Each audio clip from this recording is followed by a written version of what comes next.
Hey, this is Ben, and I'm opening up the WEJOY beach chairs. See what we have? Take a look at the details, test it out. Okay, so I noticed right away, when they open and close, they have sort of a catch to them to make you feel like they're secure into place. You need a little pressure to close it. So that's a nice feature. Very comfortable to sit in. Feels a little narrow, but it fits me okay. If you're a little bit wider than me, you might be squeezing in here a little bit. Definitely comfortable. I could sit here for an extended period of time for sure.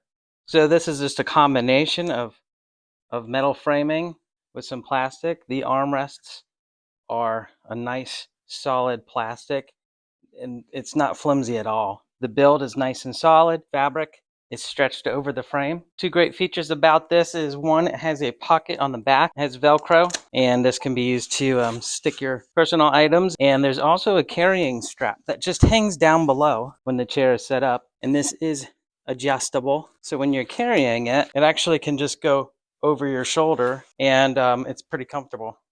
They're not ultra lightweight, but I wouldn't have any trouble carrying these couple blocks. Hey, I hope this helps. Thanks a lot for watching.